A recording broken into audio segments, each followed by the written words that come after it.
If you want to see your name at the beginning of all of our videos, as well as see exclusive content here on the homestead, please feel free to join our Patreon. Memberships start off at just $1 a month. And as always, thank you for your support. There's a few school of thoughts when it comes to the spacing quail need. Some sources that each quail only needs half of a square foot per bird, and some say an entire square foot per bird. And again, it just goes by school of thought of which you prefer. Now on top of that, there's always the argument of the short cage versus the tall cage. Most sources agree that your cage should be under 2 foot or more than 6 foot. And then this we're talking about height. Because if you have never had quail, you don't know they jump up and they will hit their heads.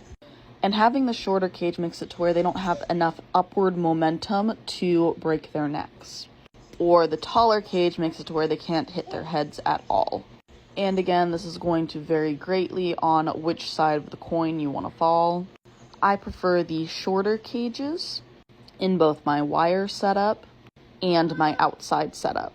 The smaller setup allows you to have more birds and is more sustainable in small spaces such as garages and city living if you're trying to raise animals in a confined area. Now, some people like raising in an aviary. It's a larger cage, a larger setup that's more natural, but these areas mean fewer birds. A lot of times they're harder to clean, and a lot of times you're going to have to get more creative about egg collection. I find that quail are a lot like ducks. And although you can have nesting areas set up with nesting material, that doesn't mean that they are going to use it. What I really like, especially for smaller enclosures, look up button quail fish tank enclosures here on TikTok. And a lot of people have kind of a mixture set up between an aviary and more of a small confined cage. If we are going to eat our rabbits, why does the standard of perfection matter? So what we do is we show rabbits to the ARBA standard. And when you are breeding show rabbits, a byproduct is always going to be non-showable rabbits. And for us, what we do with these rabbits is we eat them. The idea is we want to improve our quality over time. We want to improve the quality of our animals to get better and better. And even if I wasn't necessarily showing them, I would still try to breed them to the standard of perfection because that is an avenue for income. If you are just breeding for sub-quality animals, it limits what you can do with them. But if you breed for good structure, both on the meat side and the show side, that opens up customers in the ARBA, that opens up customers for 4-H, that opens up customers for the FFA. And if you sell pets as well, you have that avenue no matter what. So the harder you work to improve that quality, the more it opens up your market. My argument, though, is if somebody is breeding pure breed rabbits, they should always try to breed towards the standard of perfection and improve their quality. At that point, why not? You already are using the cage space, you're already devoting your time, your money, and your resources to these animals. You might as well breed them better. And if you have a mixed animal and you're just doing for hybrid vigor, or you're raising to mucks, you would want to raise them better to your standards as well. Be that for larger animals, better fur, better heat resistance.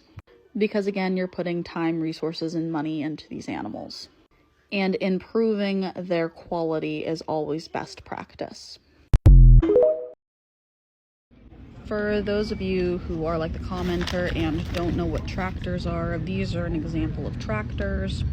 This example here is Tealstone Homestead's build, though I prefer her build that has legs because it does provide better biosecurity when it comes to the rabbits touching the grass and coming into contact with things such as RHVD2, coccidiosis, and EC. There are pros and cons to tractor setups. Pros being that your rabbits can have a little more space to move around as they're growing out, and it frees up some of your larger cages that you could normally use for things like kindling. Some bad points when it comes to tractors is they, again, have issues with biosecurity. The rabbits can eat things off of the ground, which can make them sick, and they can be very difficult to predator-proof. Before we had a huge RHBD2 outbreak in our area, when we first moved up to the mountain, we were using tractors, and we had a bear tear our tractor to pieces. We had 5 grow-outs in the tractor, 3 of which we never found.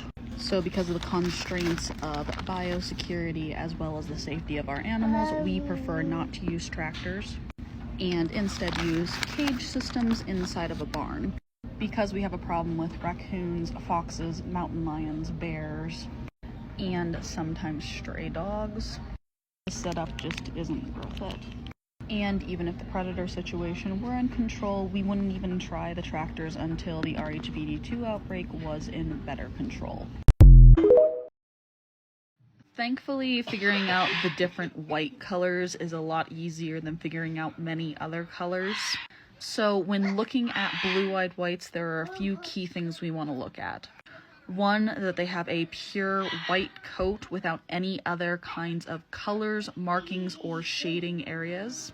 A color that blue-eyed whites often get mistaken for is ermine, with the understanding that most ermines have brown eyes and shading on the ears and around the nose, or red-eyed whites. Now, according to the standard of perfection, blue-eyed whites must have a blue eye without a red eye reflect. If there is any kind of red reflect, then it is a disqualification. So this little bun is a great example of a blue-eyed white with that really nice looking blue eye. It's very light in color, very crystalline, now compared to a red-eyed white. And understand that a lot of times the red-eyed whites can have bluish colored eyes with this red reflect over it, and the red may not be as pronounced. Let's talk about wire cages and rust. As you can see here, this is the bottom of one of my wire cages. It is a coated wire 1 inch by a 1/2 inch at 16 gauge. Perfectly suitable for the rabbit's feet, but sometimes this coating does come off. You can see here on the sides of the cage where this has happened. At some point, I'm going to need to recoat this cage. But it's not rough, it's not really painful, and as you can see, there is a little bit of color coming off on my finger, but not much. But as the season continues and this rust gets worse, it might deposit more color. So at some point, I'm going to need to recoat this, but it won't be till spring. I'm not going to recoat a cage with rabbit safe coating until it has the capability to appropriately dry. So I'll probably redo these around June. But as you can see, the bottom is perfectly fine. But rust on the bottom of the cage does not equate to a bad cage. Non-coated wire can rust and be non-problematic other than staining the bottoms of your rabbit's feet. It can also make it more difficult to clean, which is why a lot of breeders go for the coated wire. And if you do have any kind of staining to the bottom of your rabbit's foot, most of the time, hydrogen peroxide can fix it. But just generalizing as rust stain wire bad is a bad correlation. Instead, let's look at the condition of the bottom of a rabbit's foot. Let's look at the type of wire it is, what gauge it's sitting at, what the spacing is between the wire, and then also look at the genetics of the rabbit. And before I hear the calls of angry men, this is the bottom of Cyrax's foot. As you can see, it is stained. She is housed on wire in a coated floor. Sometimes staining just happens, but if you look, her fur on her feet is completely furred up and she doesn't have any kind of sores or problems. Every time I do a cage video from now on, I'm just going to show the bottom of one rabbit's foot. It just saves me some time on another video. Before I get into my blue-eyed white program, I just want to say this silver fox litter has all the audacity. Who wants to tell me why baby beluga has the best type? And if y'all don't know about the namings of the silver fox litter, you'll have to go hop over on my YouTube to watch my silver fox review. But baby beluga here is superior compared to the rest, which is frustrating. But on to your question about line breeding. Any rabbit can be line bred. It's just a question of what do you want in your lines. Because remember, the closer we line breed, the fewer new genetics we're going to get into that line. So it puts in place those genetics that we want and don't want, the best of the best and the worst of the worst. My plan for those blue-eyed white babies is hopefully to get a doe, to which I will breed that doe to Strawberry, which will be line breeding because Daisy's father is Strawberry. But there is a line of deviation in that the blue-eyed whites I currently have are related to a completely different buck and line. But the idea is that I like Strawberry's type and I want to input it into my blue-eyed white lines. Remember, I can always bring something into my blue-eyed whites. I just can't put my blue-eyed whites into another program, if that makes sense. So the plan is to get Vienna-marked babies out of Strawberry and then breed those babies to the babies I currently have. So the idea is I'm getting better type out of Vienna-marked babies to breed back into my blue-eyed whites, which have worse type compared to my other lines, which unfortunately is quite common in blue-eyed whites. But yeah, that's the plan. Everyone say hi to baby beluga. This little doe is gonna drive me nuts, but at least she is the sweetest thing ever, and I'm really hoping she hits all of her weights. But if y'all are curious in the silver fox litter, I should be doing individual videos on them here in the upcoming weeks as they get a little older. And then I'm probably going to take all 4 does to show in the next couple of months just to get an outside opinion from the judges. I'm looking at keeping one in this litter. And then I have a friend who is looking for a silver fox doe for her program, so I'll probably send one her way as well. But yeah, there's your blue-eyed white and silver fox update. I was just wondering what I was going to talk about for TikTok at this hour. So this question is really good. Timing is perfection. So the biggest thing to look at what you're going to sell your rabbits for, you want to look at market in your area. And if I were you, I would look at the meat market in your area per pound, as well as what live rabbits of your breed are going for. And then also look what you're selling for. Are you selling show animals? Are you selling meat mutts? Are you selling 4-H projects? Are you selling pets? There's a lot of questions that you have to ask yourself and then find the market for yourself. When it comes to selling my animals at a base rate, my bucks are not more expensive than my does. I have a base rate of which I sell anything, which will go up and down depending on purpose. So let's say I am selling a brood doe that is just brood quality. She's not showable, but she has really nice type and some great birthing hips, so to speak. I will normally sell something like that at a market rate. So closer to $8.50 a pound, compared to if I have a rabbit that is a show rabbit that has won multiple legs or is championed, which can get quite expensive as I'm selling it, compared to a baseline junior that has some great potential to do well. So for instance, I will sell my showable mini racks that have great potential at $50 a head. And that is about a midline market for around here. But what might seem midline for us can be very expensive for other places. Or it can be very cheap depending on where you are. I get that comment a lot when I'm selling my quail. I'll hear a lot of people say, oh my gosh, that's really expensive. But for the market we have around here, it's about right. So ask some people, see what they're selling their rabbits for, maybe do a little market research on Facebook, Craigslist, that kind of thing, and then put a price on it. If things aren't selling very well, you can always bring that price down. But what I always advise is to keep track of how much it's going to cost you to raise those animals. Sometimes it's just more beneficial to put them in the freezer than to undersell yourself. What are these other 2 colors of our babies in our boo litter? We have 2 casters. And at first I was eyeballing this one because I thought it was an amber, which is a chocolate agouti. But if you look, he does have some black coming in on his fur, and chocolates don't have black that comes into their fur. So this is considered a high rufous castor and a low rufous castor. If I were to show either of these guys, it would more likely be this one because you want the lower rufous so it has that nice dark color on top. But this guy is not showable. And it's really hard to see, so I might be able to get away with it. But if you look at his stomach, he has that little bit of a black stripe. He is harlequinized, which is not surprising because his mother is a harlequin. But it's really funny seeing these two together because we have the largest out of the litter and the smallest out of the litter. So we have this huge chunky butt next to the runt. You aren't the first person or the only person to tell me this on the Clock app. And that is perfectly fine. I just wanted to use this as a talking point.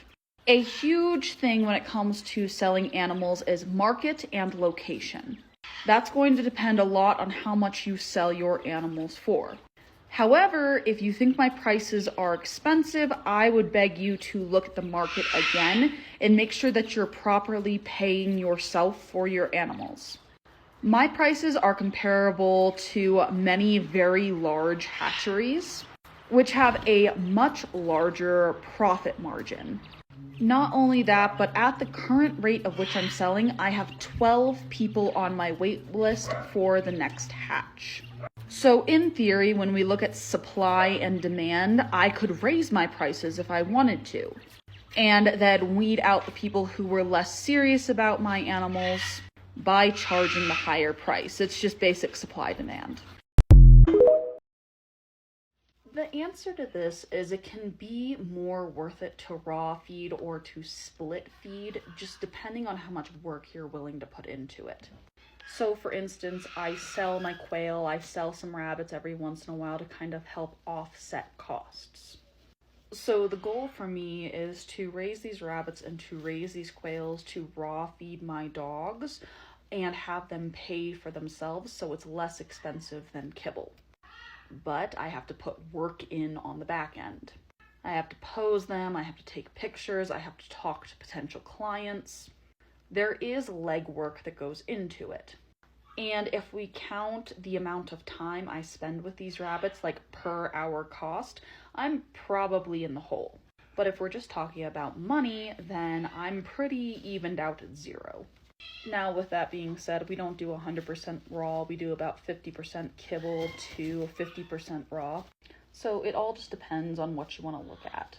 And then I always recommend talking to your vet and a board certified canine nutritionalist because there are pros and cons to all of this, including a lot of washing your hands and making sure your dog doesn't lick your face. But in my humble opinion, I really like feeding this diet to my dogs. My huskies do especially well on it. I was just talking to someone in my messages. We were talking about raw feeding of corgis, and I have a Swedish bullhound, which is kind of like the cousin to the corgi. And I was straight up with them. I'm like, my huskies do great on this, but my bullhound likes to gobble. He will inhale his food to an unholy degree. So when I feed him, it's a lot of smaller meals instead of one large meal to prevent bloat. So there's a lot that goes into it. There's a lot of people to talk to, a lot of studies to look into, and a lot of questions on whether or not it is viable for your situation. Some dogs do better on raw, some dogs do better on kibble. But for the dogs that we currently have, this option of feeding them raw with kibble is an amazing one. Why is breeding chocolates into your blue-eyed whites frowned upon? I have a couple of answers for you. One, it can cause a red reflect in the blue-eyed white eye, and that red reflect is a disqualification within the breed. And then also, when I've talked to other breeders, the blue-eyed white coat is very unrefined. It is very rough. It doesn't have the density, it doesn't have the bounce back that we want. There's a lot wrong with this color in general, just because it has not been perfected as much. And the problem we see with chocolates is a lot of times their density is also not that great. So not only are we introducing the red reflect into the eye, we're introducing a subpar coat into an already subpar coat. So by introducing chocolates into the blue-eyed whites, there's a bunch of things it could mess up. And for the shaded and the pointed animals, it can cause red reflex and other issues within the breed. And then also with the pointed, which includes ermine, do you know how hard it is to tell the difference between ermine and blue-eyed white in the beginning? That would be annoying. Like my friend earlier, I was showing her open eye pictures of these babies, which I will update on eventually, and she's like, that looks like a brown eye, and I'm like, no, no, no, no, no, no, no. I have already checked, it is a blue eye, it just looks brown because of the camera and their eyes aren't completely open yet. Like, these are not ermines, I promise. But I digress. Basically, breeding chocolates and shaded into the lines are frowned upon because it causes issues within the blue-eyed whites. And blue-eyed whites are challenging enough as it is already. We don't want to add extra problems into these lines. I just cleaned out Daisy's enclosure for the week, and I have decided to take the box away from the babies. So I just took their nesting material and put them in a corner because they're already getting out of the box and they can't necessarily get back in. So they're just in that corner chilling. But it's really funny to know that the babies can kind of move around more, because Daisy will go check in on her babies. She will stand beside them and the babies will kind of like chase her around trying to nurse. And Daisy is just not having it. She doesn't want to deal with these things. So like this little castor baby is just kind of going all over the place trying to explore and see what's up and chasing their mom around like it's business. And that little dark castor baby is just the spiciest little bean trying to pick him up. But I've just been watching them chase their mom around the cage. And taking the nest box out of the cage is really important at this phase anyway, so that the babies have access to the bedding, which is hay, and eventually they'll start eating the pellets that are provided as well. And it just really helps with the gut biome as the babies are getting older.